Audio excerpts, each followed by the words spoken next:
Chapter 2 of Behind a Mask. This recording is in the public domain. Recording by Elizabeth Klett.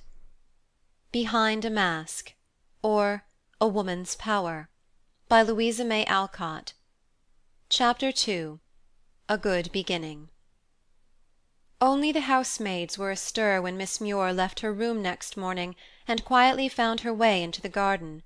As she walked, apparently intent upon the flowers, her quick eye scrutinized the fine old house and its picturesque surroundings.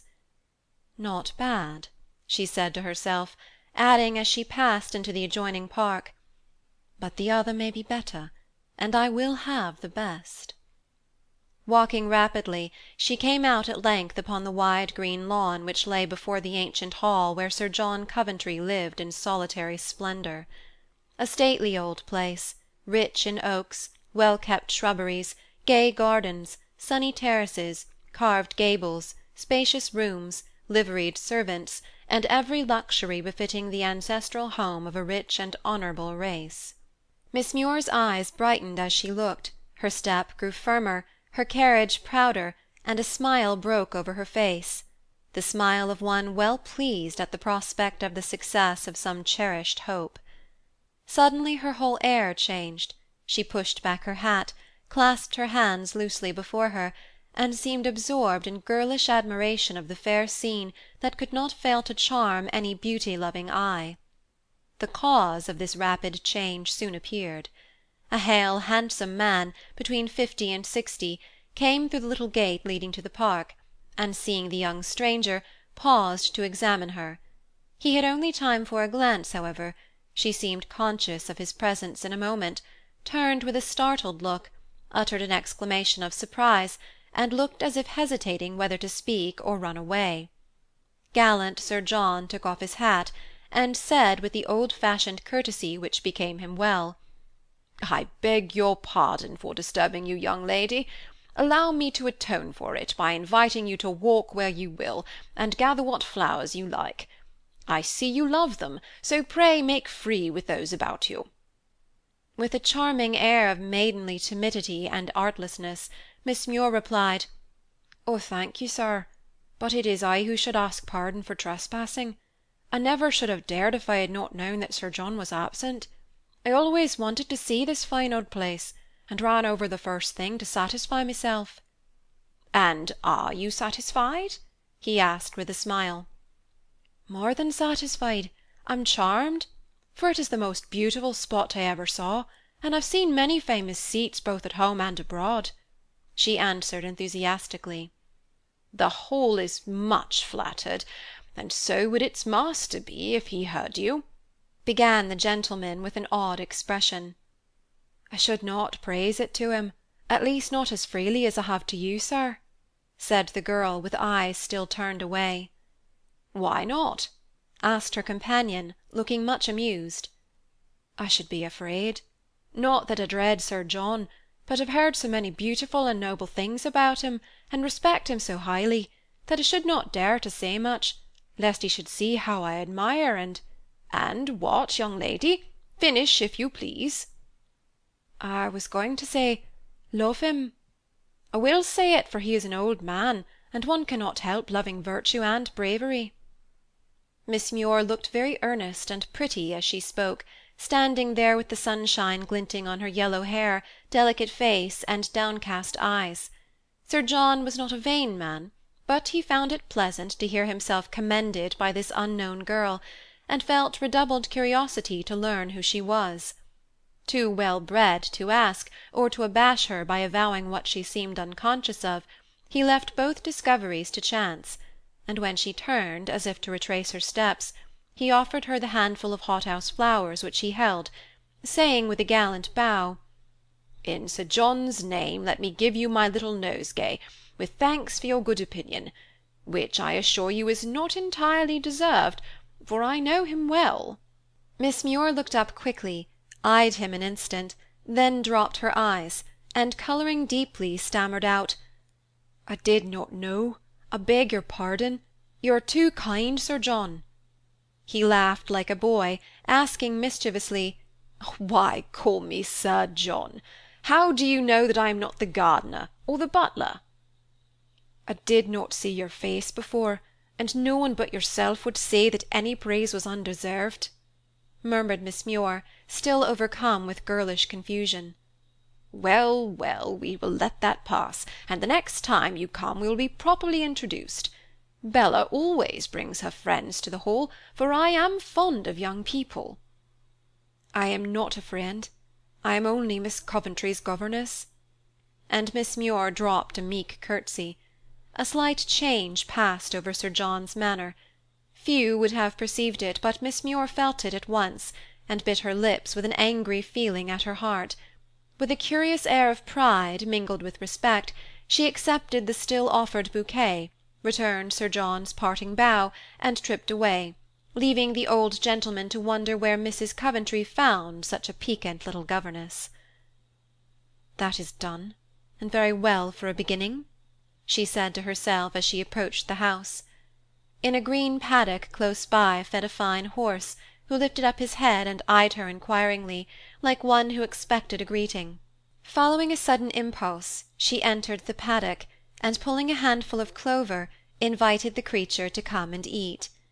This was evidently a new proceeding on the part of a lady, and the horse careered about as if bent on frightening the newcomer away. "I see," she said aloud, laughing to herself. "I am not your master, and you rebel. Nevertheless, I'll conquer you, my fine brute." Seating herself in the grass, she began to pull daisies, singing idly the while, as if unconscious of the spirited prancings of the horse. Presently he drew nearer, sniffing curiously and eyeing her with surprise. She took no notice, but plaited the little daisies and sang on as if he was not there. This seemed to pique the petted creature, for slowly approaching, he came at length so close that he could smell her little foot and nibble at her dress. Then she offered the clover, uttering caressing words and making soothing sounds, till by degrees, and with much coquetting, the horse permitted her to stroke his glossy neck and smooth his mane. It was a pretty sight, the slender figure in the grass, the high-spirited horse bending his proud head to her hand. Edward Coventry, who had watched the scene, found it impossible to restrain himself any longer, and leaping the wall, came to join the group, saying with mingled admiration and wonder in countenance and voice, "Good morning, Miss Muir. If I had not seen your skill and courage proved before my eyes, I should be alarmed for your safety. Hector is a wild, wayward beast, and has damaged more than one groom who tried to conquer him." "Good morning, Mr. Coventry. Don't tell tales of this noble creature, who has not deceived my faith in him. Your grooms did not know how to win his heart, and so subdue his spirit without breaking it." Miss Muir rose as she spoke, and stood with her hand on Hector's neck while he ate the grass which she had gathered in the skirt of her dress. "You have the secret, and Hector is your subject now, though heretofore he has rejected all friends but his master. Will you give him his morning feast? I always bring him bread and play with him before breakfast." "Then you are not jealous?" And she looked up at him with eyes so bright and beautiful in expression that the young man wondered he had not observed them before. "Not I. Pet him as much as you will. It will do him good. He is a solitary fellow, for he scorns his own kind and lives alone, like his master," he added, half to himself. "Alone? With such a happy home, Mr. Coventry?" And a softly compassionate glance stole from the bright eyes. "That was an ungrateful speech, and I retract it, for Bella's sake. Younger sons have no position but such as they can make for themselves, you know, and I've had no chance yet." "Younger sons? I thought I beg pardon." And Miss Muir paused, as if remembering that she had no right to question. Edward smiled and answered frankly, "Nay, don't mind me. You thought I was the heir, perhaps. Whom did you take my brother for last night?" "For some guest who admired Miss Beaufort. I did not hear his name, nor observe him enough to discover who he was. I only saw your landmother, your charming little sister, and—" She stopped there, with a half shy, half grateful look at the young man, which finished the sentence better than any words. He was still a boy, in spite of his 21 years, and a little color came into his brown cheek as the eloquent eyes met his and fell before them. "Yes, Bella is a capital girl, and one can't help loving her. I know you'll get her on, for really she is the most delightful little dunce. My mother's ill health and Bella's devotion to her have prevented our attending to her education before. Next winter, when we go to town, she is to come out, and must be prepared for that great event, you know," he said, choosing a safe subject. "I shall do my best, and that reminds me that I should report myself to her, instead of enjoying myself here. When one has been ill and shut up a long time, the country is so lovely, one is apt to forget duty for pleasure. Please remind me if I am negligent, Mr. Coventry." "That name belongs to Gerald. I'm only Mr. Ned here," he said, as they walked toward the house, while Hector followed to the wall and sent a sonorous farewell after them. Bella came running to meet them, and greeted Miss Muir as if she had made up her mind to like her heartily. "What a lovely bouquet you have got! I never can arrange flowers prettily, which vexes me, for mamma is so fond of them and cannot go out herself. You have charming taste," she said, examining the graceful posy which Miss Muir had much improved by adding feathery grasses, delicate ferns, and fragrant wildflowers to Sir John's exotics. Putting them into Bella's hand, she said in a winning way, "Take them to your mother, then, and ask her if I may have the pleasure of making her a daily nosegay, for I should find a real delight in doing it, if it would please her." "How kind you are! Of course it would please her. I'll take them to her while the dew is still on them." And away flew Bella, eager to give both the flowers and the pretty message to the poor invalid. Edward stopped to speak to the gardener, and Miss Muir went up the steps alone. The long hall was lined with portraits, and pacing slowly down it she examined them with interest. One caught her eye, and pausing before it, she scrutinized it carefully. A young, beautiful, but very haughty female face. Miss Muir suspected at once who it was, and gave a decided nod, as if she saw and caught at some unexpected chance. A soft rustle behind her made her look around, and seeing Lucia, she bowed, half turned, as if for another glance at the picture, and said, as if involuntarily, "How beautiful it is! May I ask if it is an ancestor, Miss Beaufort?" "It is the likeness of my mother," was the reply, given with a softened voice and eyes that looked up tenderly. "Ah, I might have known, from the resemblance, but I scarcely saw you last night. Excuse my freedom, but Lady Sydney treated me as a friend, and I forget my position. Allow me." As she spoke, Miss Muir stooped to return the handkerchief which had fallen from Lucia's hand, and did so with a humble mien which touched the other's heart, for though a proud, it was also a very generous one. "Thank you. Are you better this morning?" she asked gracefully. And having received an affirmative reply, she added as she walked on, "I will show you to the breakfast room, as Bella is not here. It is a very informal meal with us, for my aunt is never down and my cousins are very irregular in their hours. You can always have yours when you like, without waiting for us, if you are an early riser."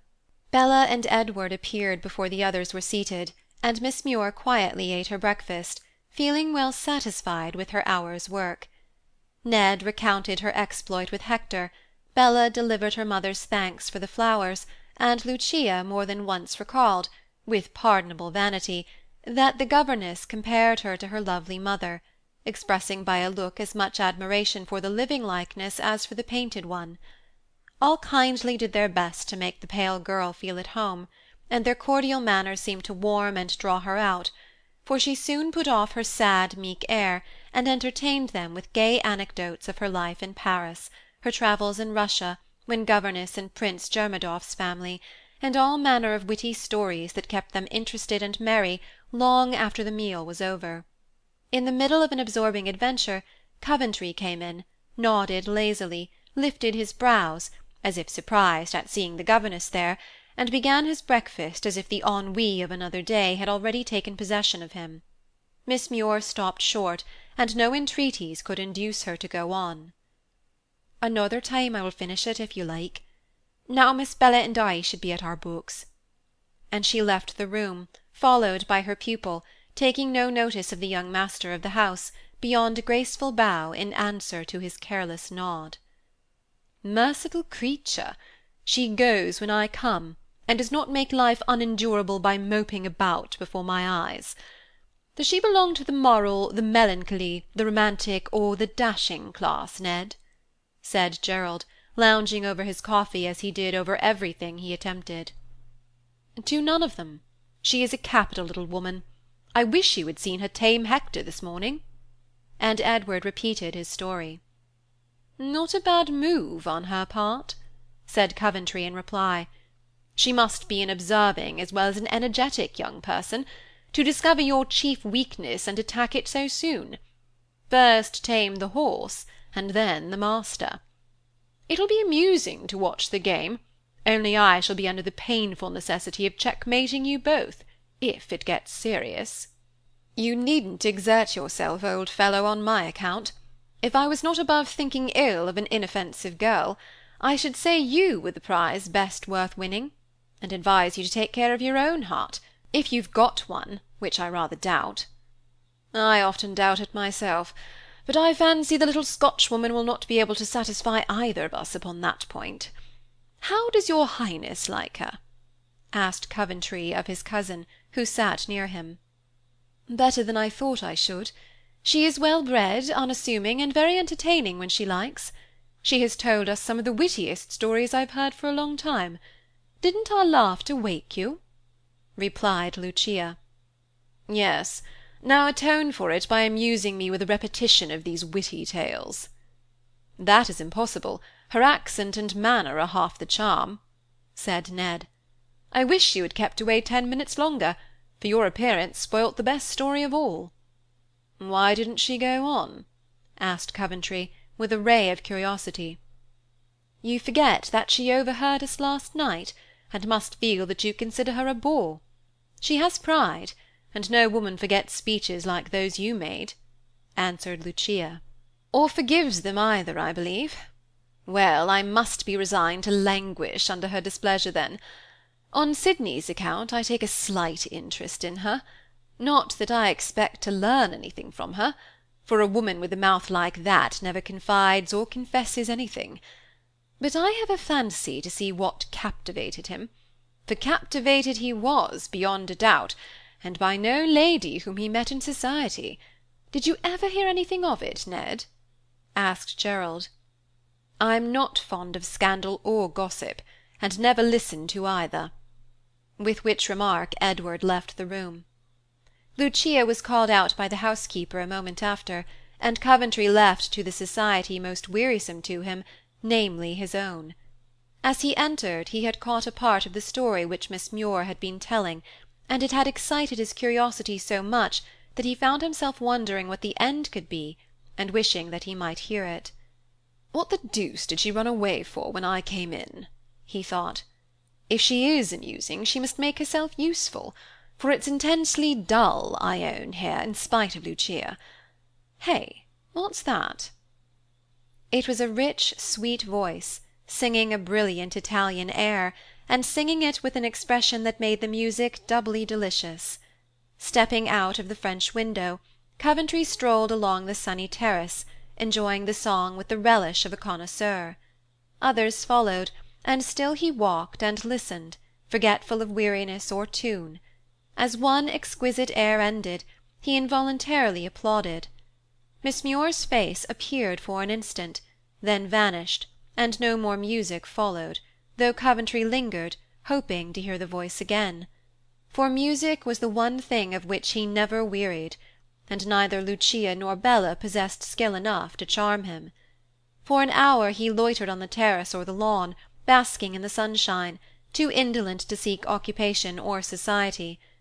At length Bella came out, hat in hand, and nearly stumbled over her brother, who lay on the grass. You lazy man, have you been dawdling here all this time? She said, looking down at him. No, I've been very busy. Come and tell me how you've got on with the little dragon. Can't stop. She bade me take a run after my French. so that I might be ready for my drawing, and so I must." "It's too warm to run. Sit down and amuse your deserted brother, who has had no society but bees and lizards for an hour." He drew her down as he spoke, and Bella obeyed, for in spite of his indolence, he was one to whom all submitted without dreaming of refusal. "What have you been doing? Muddling your poor little brains with all manner of elegant rubbish?" "No, I've been enjoying myself immensely. Jean is so interesting, so kind and clever.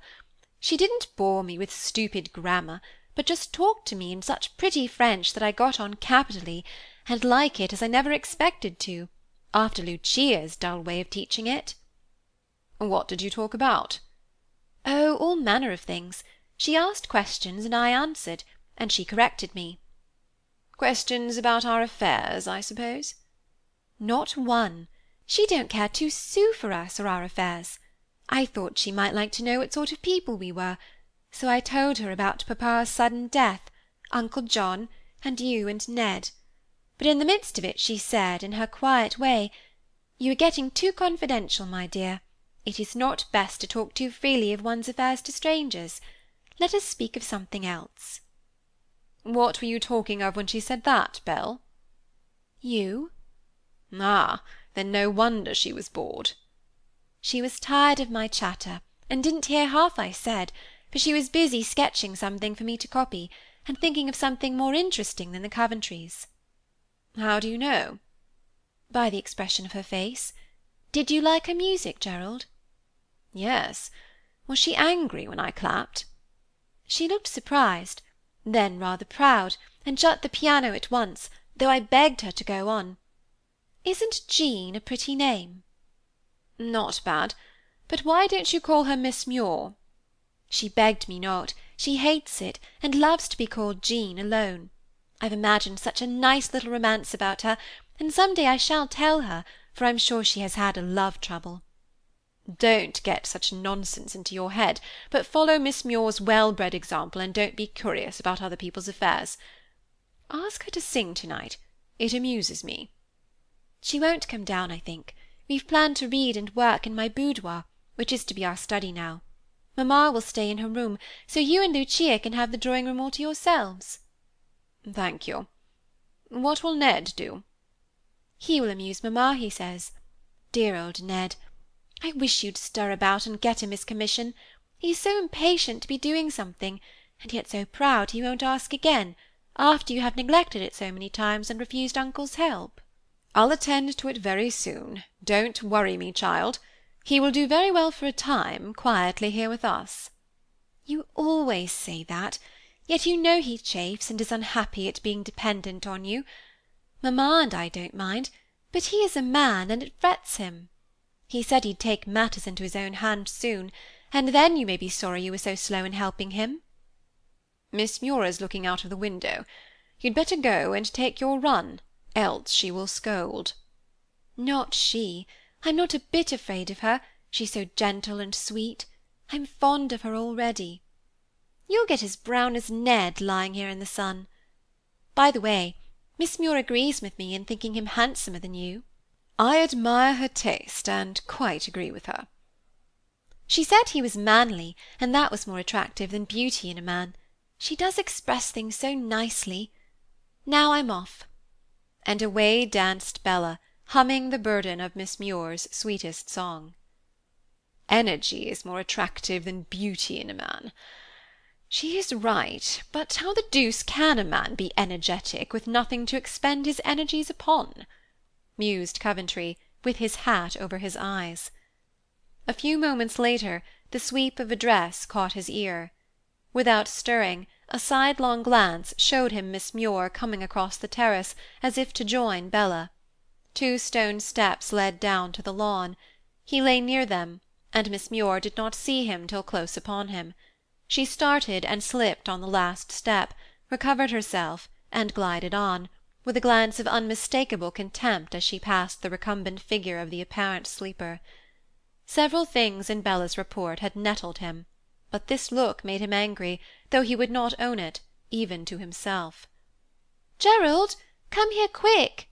presently called Bella, from the rustic seat where she stood beside her governess, who sat with her hand over her face as if in pain.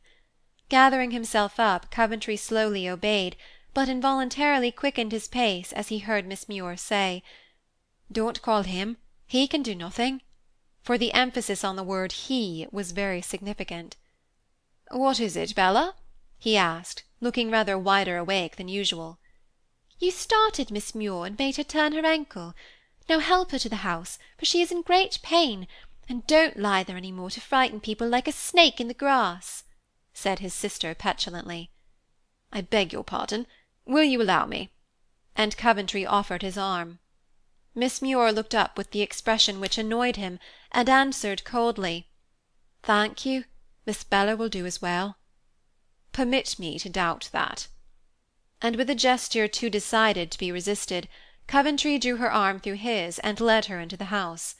She submitted quietly, said the pain would soon be over, and when settled on the couch in Bella's room, dismissed him with the briefest thanks. Considering the unwonted exertion he had made, he thought she might have been a little more grateful, and went away to Lucia, who always brightened when he came. No more was seen of Miss Muir until tea time, for now, while the family were in retirement, they dined early and saw no company. The governess had excused herself at dinner, but came down in the evening a little paler than usual and with a slight limp in her gait. Sir John was there, talking with his nephew, and they merely acknowledged her presence by the sort of bow which gentlemen bestow on governesses. As she slowly made her way to her place behind the urn, Coventry said to his brother, "Take her a footstool and ask her how she is, Ned." Then, as if necessary to account for his politeness to his uncle, he explained how he was the cause of the accident. Yes, yes, I understand. Rather a nice little person, I fancy. Not exactly a beauty, but accomplished and well bred, which is better for one of her class. "Some tea, Sir John?" said a soft voice at his elbow, and there was Miss Muir, offering cups to the gentlemen. Thank you, said Sir John, sincerely hoping she had overheard him. As Coventry took his, he said graciously, "You are very forgiving, Miss Muir, to wait upon me, after I have caused you so much pain." "It is my duty, sir," was her reply, in a tone which plainly said, "but not my pleasure." And she returned to her place, to smile and chat and be charming, with Bella and her brother. Lucia, hovering near her uncle and Gerald, kept them to herself, but was disturbed to find that their eyes often wandered to the cheerful group about the table, and that their attention seemed distracted by the frequent bursts of laughter and fragments of animated conversation which reached them. In the midst of an account of a tragic affair which she endeavored to make as interesting and pathetic as possible, Sir John burst into a hearty laugh, which betrayed that he had been listening to a livelier story than her own. Much annoyed, she said hastily, "I knew it would be so. Bella has no idea of the proper manner in which to treat a governess. She and Ned will forget the difference of rank and spoil that person for her work. She is inclined to be presumptuous already, and if my aunt won't trouble herself to give Miss Muir a hint in time, I shall." "Wait till she has finished the story, I beg of you," said Coventry, for Sir John was already off. "If you find that nonsense so entertaining, why don't you follow Uncle's example? I don't need you." "Thank you, I will." And Lucia was deserted. But Miss Muir had ended, and beckoning to Bella, left the room, as if quite unconscious of the honor conferred upon her or the dullness she left behind her. Ned went up to his mother, Gerald returned to make his peace with Lucia, and bidding them good night, Sir John turned homeward. Strolling along the terrace, he came to the lighted window of Bella's study, and wishing to say a word to her, he half pushed aside the curtain and looked in. A pleasant little scene. Bella working busily, and near her in a low chair, with the light falling on her fair hair and delicate profile, sat Miss Muir reading aloud. "Novels," thought Sir John, and smiled at them for a pair of romantic girls. But pausing to listen a moment before he spoke, he found it was no novel, but history, read with a fluency which made every fact interesting, every sketch of character memorable, by the dramatic effect given to it. Sir John was fond of history, and failing eyesight often curtailed his favourite amusement. He had tried readers, but none suited him, and he had given up the plan. Now, as he listened, he thought how pleasantly the smoothly flowing voice would while away his evenings, and he envied Bella her new acquisition. A bell rang, and Bella sprang up, saying, "Wait for me a minute, I must run to mamma, and then we will go on with this charming prince." Away she went, and Sir John was about to retire as quietly as he came, when Miss Muir's peculiar behavior arrested him for an instant. Dropping the book, she threw her arms across the table, laid her head down upon them, and broke into a passion of tears, like one who could bear restraint no longer. Shocked and amazed, Sir John stole away, but all that night the kind-hearted gentleman puzzled his brains with conjectures about his niece's interesting young governess, quite unconscious that she intended he should do so. Chapter 3